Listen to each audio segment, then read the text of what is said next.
S ವೀಕ್ಷಕರೇ ನಮಸ್ಕಾರ. ನೀವು ನೋಡ್ತಾ ಇದ್ದೀರಾ PTV ನ್ಯೂಸ್ ಕನ್ನಡ. ಮಿನಿಸ್ಟಾಕ್ಗೆ ಸ್ವಾಗತ. ನಾನು ಚಂದನ್ ಶಿಕಾರಿಪುರ. ದೇಶದ ನೇಕಾರರ ಪರಿಶ್ರಮ, ಕಲೆ ಮತ್ತು ಭಾರತೀಯ ಕೈಮಗ್ಗ ಪರಂಪರೆಯನ್ನು ಗೌರವಿಸುವ ಉದ್ದೇಶದಿಂದ ಪ್ರತಿ ವರ್ಷ ಆಗಸ್ಟ್ 7ರಂದು ರಾಷ್ಟ್ರೀಯ ಕೈಮಗ್ಗ ದಿನವನ್ನಾಗಿ ಆಚರಿಸಲಾಗುತ್ತದೆ. 1905ರ ಸ್ವದೇಶಿ ಚಳುವಳಿಯ ನೆನಪಿಗಾಗಿ ಈ ದಿನವನ್ನು ಆಚರಿಸಲಾಗುತ್ತದೆ. ದೇಶದ ಕೈಮಗ್ಗ ಉದ್ಯಮಕ್ಕೆ ಉತ್ತೇಜನ ನೀಡುವುದು ಇದರ ಪ್ರಮುಖ ಉದ್ದೇಶವಾಗಿದೆ. ಈ ಸಂದರ್ಭದಲ್ಲಿ ವಿವಿಧ ಜಿಲ್ಲೆಗಳಲ್ಲಿ ನೇಕಾರರನ್ನು ಸನ್ಮಾನಿಸುವ ಕಾರ್ಯಕ್ರಮಗಳು ಹಾಗೂ ಕೈಮಗ್ಗ ಉತ್ಪನ್ನಗಳ ಪ್ರದರ್ಶನ ಮತ್ತು ಮಾರಾಟ ಮೇಳಗಳು ನಡೆಯುತ್ತವೆ. ಭಾರತೀಯ ಸಂಸ್ಕೃತಿ ಮತ್ತು ಆರ್ಥಿಕತೆಯಲ್ಲಿ ಕೈಮಗ್ಗದ ಮಹತ್ವವನ್ನು ಸಾರುವ ದಿನವಾಗಿ ರಾಷ್ಟ್ರೀಯ ಕೈಮಗ್ಗ ದಿನವನ್ನಾಗಿ ಆಚರಿಸಲಾಗುತ್ತದೆ. ರಾಜ್ಯದಲ್ಲಿ ಮುಂಗಾರು ಮತ್ತೆ ಚುರುಕುಗೊಂಡಿದ್ದು, ಇಂದು ಕರಾವಳಿ ಹಾಗೂ ಮಲೆನಾಡು ಹಲವು ಜಿಲ್ಲೆಗಳಲ್ಲಿ ಭಾರೀ ಮಳೆಯ ಮುನ್ಸೂಚನೆ ನೀಡಲಾಗಿದೆ. ಭಾರತೀಯ ಹವಾಮಾನ ಇಲಾಖೆ ಪ್ರಕಾರ ದಕ್ಷಿಣ ಕನ್ನಡ, ಉಡುಪಿ, ಉತ್ತರ ಕನ್ನಡ, ಶಿವಮೊಗ್ಗ ಹಾಗೂ ಚಿಕ್ಕಮಗಳೂರು ಜಿಲ್ಲೆಯಲ್ಲಿ ಭಾರೀ ಮಳೆಯಾಗುವ ಸಾಧ್ಯತೆ ಇದೆ. ಕರಾವಳಿ ಭಾಗದಲ್ಲಿ ಗಂಟೆಗೆ 30ರಿಂದ 40 ಕಿಲೋಮೀಟರ್ ಹಾಗೂ ಶಿವಮೊಗ್ಗ ಭಾಗದಲ್ಲಿ 50 ಕಿಲೋಮೀಟರ್ ವೇಗದಲ್ಲಿ ಗಾಳಿ ಬೀಸುವ ಸಾಧ್ಯತೆ ಇದೆ. ಉತ್ತರ ಕರ್ನಾಟಕ ಬೆಳಗಾವಿಯಲ್ಲೂ ಭಾರೀ ಮಳೆ. ಇನ್ನು ಬಾಗಲಕೋಟೆ, ಧಾರವಾಡ, ಹಾವೇರಿ, ಕಲಬುರಗಿ ಸೇರಿದಂತೆ ಹಲವು ಜಿಲ್ಲೆಗಳಲ್ಲಿ ಸಾಧಾರಣ ಮಳೆಯಾಗುವ ನಿರೀಕ್ಷೆ ಇದೆ. ಬೆಂಗಳೂರು ಸೇರಿದಂತೆ ದಕ್ಷಿಣ ಒಳನಾಡಿನ ಕೆಲ ಭಾಗದಲ್ಲೂ ಮಳೆಯಾಗುವ ಸಾಧ್ಯತೆ ಇದೆ ಎಂದು ಹವಾಮಾನ ಇಲಾಖೆ ಮುನ್ಸೂಚನೆ ನೀಡಿದೆ. ಬೆಂಗಳೂರಲ್ಲಿ ಬೈಕ್ ಟ್ಯಾಕ್ಸ್ ಸೇವೆ ಸ್ಥಗಿತಗೊಂಡ ಪರಿಣಾಮ ಮೆಟ್ರೋ ಪ್ರಯಾಣಿಕರ ಲಾಸ್ಟ್ ಮೈಲ್ ಪ್ರಯಾಣ ದುಬಾರಿಯಾಗಿದೆ. ಈ ಹಿಂದೆ 50ರಿಂದ 60 ರೂಪಾಯಿಗೆ ತಲುಪುತ್ತಿದ್ದ ಸ್ಥಳಗಳಿಗೆ ಈಗ ಆಟೋಗಳಿಗೆ 150 ರೂಪಾಯಿ ಪಾವತಿಸಬೇಕಾದ ಪರಿಸ್ಥಿತಿ ನಿರ್ಮಾಣವಾಗಿದೆ. ಮತ್ತೊಂದೆಡೆ ಅಕ್ರಮವಾಗಿ ಬೈಕ್ ಟ್ಯಾಕ್ಸ್ ನಡೆಸುತ್ತಿದ್ದ ವಾಹನಗಳ ವಿರುದ್ಧ RTO ಅಧಿಕಾರಿಗಳು ಕಾರ್ಯಾಚರಣೆ ಮುಂದುವರೆಸಿದ್ದಾರೆ. ಇದುವರೆಗೆ 330ಕ್ಕೂ ಹೆಚ್ಚು ಬೈಕ್ ಹಾಗೂ ಸ್ಕೂಟರ್ಗಳನ್ನು ಜಪ್ತಿ ಮಾಡಿದ್ದಾರೆ. ನಿಯಮ ಉಲ್ಲಂಘಿಸಿದವರಿಗೆ ಭಾರೀ ದಂಡ, ಲೈಸೆನ್ಸ್ ಅಮಾನತ್ತು ಹಾಗೂ RC ರದ್ದು ಮಾಡುವ ಎಚ್ಚರಿಕೆಯನ್ನು ಸಾರಿಗೆ ಇಲಾಖೆ ನೀಡಿದೆ. ಧಾರವಾಡ ಜಿಲ್ಲೆಯಲ್ಲಿ ಮಳೆ ಕೊರತೆ ಹಿನ್ನೆಲೆಯಲ್ಲಿ ಬರದ ಆತಂಕ ಎದುರಾಗಿದೆ. ಕುಡಿಯುವ ನೀರಿನ ಸಮಸ್ಯೆ ಉಂಟಾಗದಂತೆ ಅಗತ್ಯ ಮುನ್ನೆಚ್ಚರಿಕೆ ಕ್ರಮಗಳನ್ನು ಕೈಗೊಳ್ಳುವಂತೆ ಸಂತೋಷ್ ಲಾಡ್ ಅಧಿಕಾರಿಗಳಿಗೆ ಸೂಚನೆ ನೀಡಿದ್ದಾರೆ. ಜೂನ್ 1ರಿಂದ ಆಗಸ್ಟ್ 5ರವರೆಗೆ ಜಿಲ್ಲೆಯಲ್ಲಿ ವಾಡಿಕೆಗಿಂತ 299.7 ಮಿಲಿಮೀಟರ್ ಮಳೆಯ ಬದಲಿಗೆ ಕೇವಲ 196.2 ಮಿಲಿಮೀಟರ್ ಮಳೆಯಾಗಿದ್ದು 35% ಮಳೆ ಕೊರತೆ ದಾಖಲಾಗಿದೆ. ಜಿಲ್ಲೆಯ 16 ಗ್ರಾಮಗಳಲ್ಲಿ ಕುಡಿಯುವ ನೀರಿನ ಸಮಸ್ಯೆ ಎದುರಾಗಿದ್ದು 18 ಖಾಸಗಿ ಕೊಳವೆ ಬಾವಿಗಳ ಮೂಲಕ ನೀರು ಪೂರೈಕೆ ಮಾಡಲಾಗುತ್ತಿದೆ. ಜಿಲ್ಲೆಯ ವಿವಿಧ ತಾಲೂಕುಗಳಿಗೆ ಭೇಟಿ ನೀಡಿ ಬರ ಪರಿಸ್ಥಿತಿಯನ್ನು ಪರಿಶೀಲಿಸುವುದಾಗಿ ಸಚಿವ ಸಂತೋಷ್ ಲಾಡ್ ತಿಳಿಸಿದ್ದಾರೆ. ಶಿವಮೊಗ್ಗ ನಗರದ ಗೋಪಿ ಸರ್ಕಲ್ ಸುತ್ತಮುತ್ತಲಿನ ರಸ್ತೆಗಳಲ್ಲಿ ಹೆಚ್ಚುತ್ತಿರುವ ಟ್ರಾಫಿಕ್ ಸಮಸ್ಯೆಗೆ ಕಡಿವಾಣ ಹಾಕಲು ಜಿಲ್ಲಾಡಳಿತ ಮಹತ್ವದ ಕ್ರಮ ಕೈಗೊಂಡಿದೆ.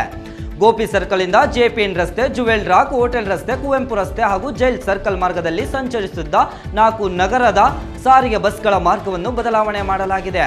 ಇನ್ನು ಮುಂದೆ ಈ ಬಸ್ಗಳು ಗೋಪಿ ಸರ್ಕಲ್ ಇಂದ ಬಾಲರಾಜ್ ಅರಸ್ ಸರ್ಕಲ್, ಮಹಾವೀರ ಸರ್ಕಲ್ ಹಾಗೂ ಸೌಳಂಗ ರಸ್ತೆ ಮೂಲಕ ಸಂಚರಿಸಲಿವೆ.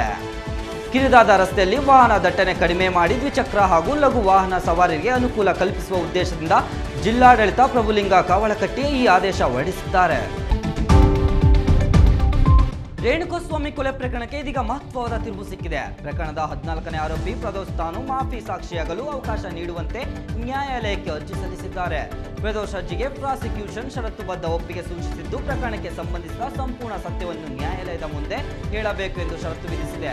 ಇದರಿಂದ ದರ್ಶನ್ ಸೇರಿದಂತೆ ಇತರ ಆರೋಪಿಗಳಿಗೆ ಹೊಸ ಸಂಕಷ್ಟ ಎದುರಾಗಿದ್ದು, ಕೋರ್ಟ್ನಲ್ಲಿ ವಾದ ಪ್ರತಿವಾದಗಳು ನಡೆದಿವೆ. ಮುಂದಿನ ವಿಚಾರಣೆಯನ್ನು ಆಗಸ್ಟ್ 10ಕ್ಕೆ ಮುಂದೂಡಲಾಗಿದೆ. ಮೈಸೂರು ಚಾಮುಂಡಿ ಬೆಟ್ಟದಲ್ಲಿ ಆಷಾಢ ಮಾಸದ ಕೊನೆಯ ಶುಕ್ರವಾರದ ಅಂಗವಾಗಿ ವಿಶೇಷ ಧಾರ್ಮಿಕ ಸಂಭ್ರಮ ಮನೆ ಮಾಡಿದೆ.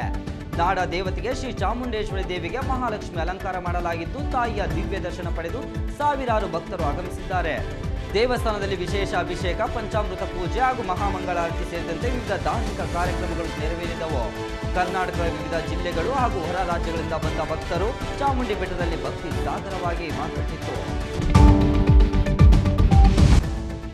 ಕೋಲಾರದಲ್ಲಿ ಸಚಿವ ಸ್ಥಾನಕ್ಕಾಗಿ ಆಕ್ರೋಶದ ಕಿಚ್ಚು ಬುಗಿದೆದ್ದಿದೆ. ಶಾಸಕ SN ನಾರಾಯಣಸ್ವಾಮಿ ಅವರಿಗೆ ಸಚಿವ ಸ್ಥಾನ ಸಿಗದ ಹಿನ್ನೆಲೆಯಲ್ಲಿ ಬೆಂಬಲಿಗರು ಬಂಗಾರಪೇಟೆ ಪಟ್ಟಣ ಬಂದ್ಗೆ ಕರೆ ನೀಡಿದ್ದಾರೆ. ಬಂದ್ ಹಿನ್ನೆಲೆ ಅಂಗಡಿ ಮುಂಗಟ್ಟುಗಳು ಬಂದಾಗಿದ್ದು, ಆಟೋ ಸಂಚಾರಕ್ಕೂ ಅಡ್ಡಿಯಾಗಿದೆ. ಕಾಂಗ್ರೆಸ್ ಹೈಕಮಾಂಡ್ ವಿರುದ್ಧ ಆಕ್ರೋಶ ವ್ಯಕ್ತಪಡಿಸಿದ ಕಾರ್ಯಕರ್ತರು ಬಸ್ ನಿಲ್ದಾಣದ ವೃತ್ತದಲ್ಲಿ ಪ್ರತಿಭಟನೆ ನಡೆಸಿದ್ದಾರೆ. ಇದೇ ವೇಳೆ ಬಿಜೆಪಿ ಮತ್ತು ಕಾಂಗ್ರೆಸ್ ಮುಖಂಡರ ನಡುವೆ ಮಾತಿನ ಚಕಮಕಿ ನಡೆದಿದ್ದು, ಪರಿಸ್ಥಿತಿ ನಿಯಂತ್ರಿಸಲು ಪೊಲೀಸ್ ಬಂದೋಬಸ್ತ್ ಕೈಗೊಂಡಿದ್ದಾರೆ. ಕಾವೇರಿ ನೀರಿನ ವಿಚಾರದಲ್ಲಿ ತಮಿಳುನಾಡು ತನ್ನ ನಿಲುವನ್ನು ಮತ್ತೊಮ್ಮೆ ಸ್ಪಷ್ಟಪಡಿಸಿದೆ. ಮೇಕೆದಾಟು ಅಣೆಕಟ್ಟು ನಿರ್ಮಾಣಕ್ಕೆ ಯಾವುದೇ ಅನುಮತಿ ನೀಡಬಾರದು ಎಂದು ಪ್ರಧಾನಿಯವರಿಗೆ ಪತ್ರ ಬರೆದಿರುವುದಾಗಿ ತಮಿಳುನಾಡು ಮುಖ್ಯಮಂತ್ರಿ ಜೋಸೆಫ್ ವಿಜಯ್ ತಿಳಿಸಿದ್ದಾರೆ. ಕಾವೇರಿ ವಿಚಾರದಲ್ಲಿ ರಾಜಕೀಯ ಮಾಡುವ ಉದ್ದೇಶವಿಲ್ಲ.